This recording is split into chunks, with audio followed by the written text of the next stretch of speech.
नमस्कार मित्रांनो, मी संतोष पवार। मित्रांनो, आजच्या व्हिडिओमध्ये आपण ज्या लाडक्या बहिणींना अर्ज करूनही पैसे मिळाले नाहीत अशा अपात्र महिलांनी काय करायचे म्हणजे त्यांनाही पैसे मिळतील। मित्रांनो, आजच्या व्हिडिओमध्ये आपण सविस्तर माहिती जाणून घेणार आहोत। त्यासाठी व्हिडिओ शेवटपर्यंत पहा। चॅनलवरती पहिल्यांदा आला असाल तर चॅनलला सबस्क्राइब करून ठेवा अशाच माहितीपूर्ण व्हिडिओ पाहण्यासाठी। चला तर मित्रांनो, व्हिडिओ सविस्तर समजून घेऊया।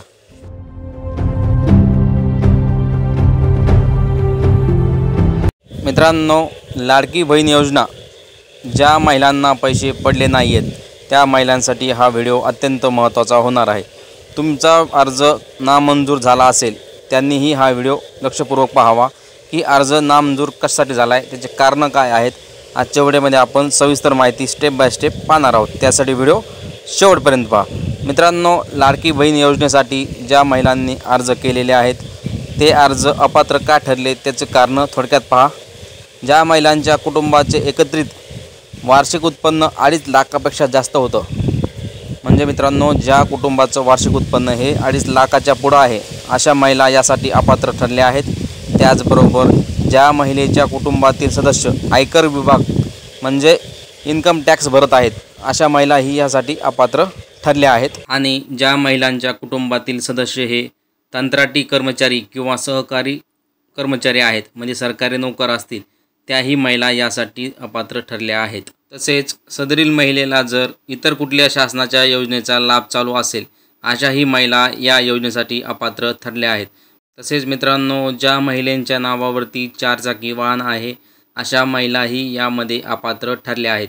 ह्या कारणामुळे तुमचा अर्जही अपात्र झाला आहे। मित्रांनो, हे होते कारण अपात्र फॉर्मसाठी। ज्यांचे फॉर्म सबमिट झाले आहेत पण अजून पैसे पडले नाहीत त्यांनी काय करायचे। मित्रांनो, तुम्ही जो फॉर्म भरतावेळेस अकाउंट नंबर दिला आहे तो अकाउंट नंबर तुमच्या आधारशी लिंक आहे का एकदा तपासून घ्या। कसा तपासायचा ते जर पाहायचं असेल तर आमच्या चॅनलवरती त्याविषयी व्हिडिओ बनवलेला आहे। डिस्कशन बॉक्समध्ये तुम्हाला लिंक मिळेल, तो व्हिडिओ तुम्ही जाऊन पाहू शकता। मित्रांनो, बऱ्याचशा महिलांना अकाउंटला आधार लिंक नसल्यामुळे ही पैसे पडलेले नाही आहेत। तुम्ही तुमचा आधार नंबर टाकून लगेच चेक करू शकता 2 मिनिटांमध्ये तुमच्या मोबाईलमध्ये।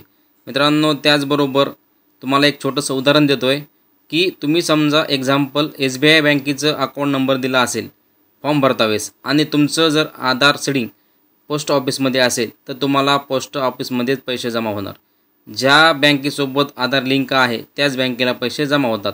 तुम्ही SBIचा अकाउंट नंबर जरी दिला असेल तर तुम्हाला त्या बँकमध्ये पैसे जमा होणार नाहीत, कारण तुमचं आधार सीडिंग हे पोस्ट ऑफिसच्या अकाउंटमध्ये झालेलं आहे। मित्रांनो, ही होती माहिती लाडक्या बहिणीसंदर्भात।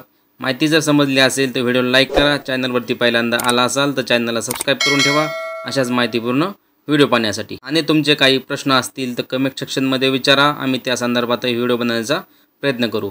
व्हिडिओ आवडल्यास लाईक करायला विसरू नका। धन्यवाद मित्रांनो।